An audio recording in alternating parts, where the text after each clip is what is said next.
In May 2023, the digital defenses of the United States government detected a breach by the Chinese state-backed hacking group Storm 0558. Entry was gained using a Microsoft consumer signing key. This specific cryptographic credential was supposed to have been purged in early 2021, yet it remained active and valid within Microsoft's internal code. The group exfiltrated 60,000 unclassified emails from the Department of Commerce and the State Department, compromising the communications of high-ranking federal personnel. Discovery of the intrusion came from the State Department's own security team, rather than a Microsoft alert. They identified the compromise only after paying for a premium tier of logging services. Agencies using standard Microsoft security tools lacked the visibility to know they were being monitored. This business model drew the attention of the Senate, while one prominent lawmaker described Microsoft's dual role as an arsonist selling firefighting services to their own victims. Microsoft represents a $3.1 trillion pillar of global infrastructure, yet the ubiquity that makes the company essential also makes it a singular point of failure for the organizations it is paid to protect. The foundation of this empire rests on a 1980s strategy that prioritized the control of distribution points over technical innovation. When IBM needed an operating system for its new personal computer, Bill Gates purchased the rights to Kudos for $50,000. He licensed the software to IBM while retaining the right to sell it to every other manufacturer in the market, establishing a toll booth for the entire personal computing industry. In the 1990s, this leverage was used to dismantle competitors like Netscape. By forcing Internet Explorer as the default browser on 900 million computers, Microsoft weaponized the user's path of least resistance, a strategy known internally as embrace, extend, extinguish. This desktop monopoly has since evolved into an infrastructure lock-in.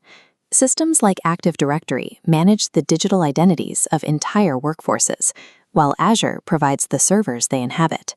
Migrating a Fortune 500 company off this ecosystem requires years of effort and expenditures exceeding $250 million. The pattern repeats in the modern workplace.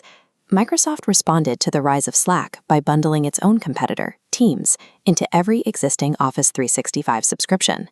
By making its alternative free for current customers, Microsoft effectively removed the incentive for a separate purchase. Controlling the environment where software is deployed allows a company to dictate which products succeed, regardless of which tool is technically superior. Absolute dominance carries a hidden cost, an internal culture that prioritizes the defense of existing revenue over the recognition of emerging threats. In 2007, Microsoft CEO Steve Ballmer laughed at the newly announced iPhone. He dismissed the device for its $500 price tag and lack of a physical keyboard, asserting it would never find a home in the business market. Within 6 years, the iPhone became the best-selling consumer product in history, and Microsoft found itself completely excluded from the mobile landscape. Distracted by years of antitrust litigation, Microsoft diverted its top engineering talent away from mobile innovation and toward legal compliance. Internal incentives favored protecting the high-margin profits of Windows and Office, punishing projects that might cannibalize the core business. Bill Gates later estimated this cultural blindness cost the company $400 billion, the value lost by allowing Android to become the global standard for non-Apple devices. Strategic fragility is the inevitable result when a corporation values the protection of a legacy monopoly over the pursuit of the future. Satya Nadella assumed the role of CEO in 2014, immediately pivoting the company toward cloud infrastructure. The financial results were immediate. Microsoft's market capitalization climbed from $300 billion to over $3 trillion, as Azure and a partnership with OpenAI redefined the company's trajectory. But this rapid expansion occurred alongside a declining security culture. By 2024, the number of documented vulnerabilities in Microsoft products reached an all-time high of 1,360. In early 2024, Russian intelligence group Midnight Blizzard successfully breached Microsoft's internal corporate network. They accessed the emails of senior executives after compromising an unprotected legacy test account that lacked two-factor authentication. Later that year, during a distributed denial-of-service attack, an error in Microsoft's own automated response systems amplified the incoming traffic.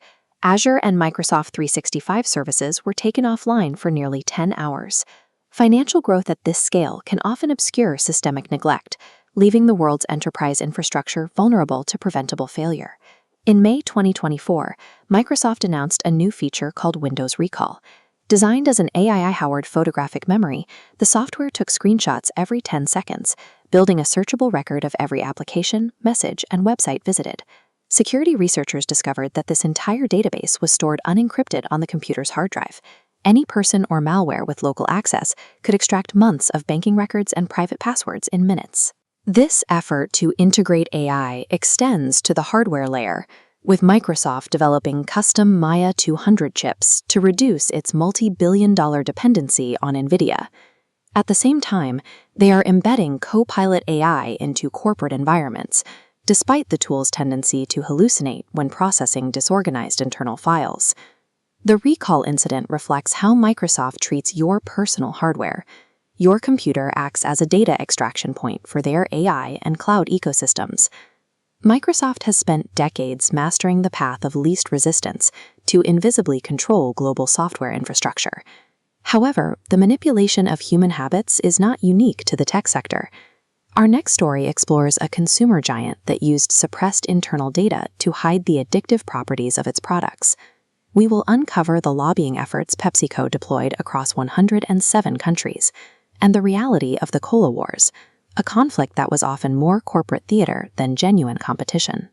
The products we use and the liquids we consume are often the visible faces of an invisible infrastructure of control.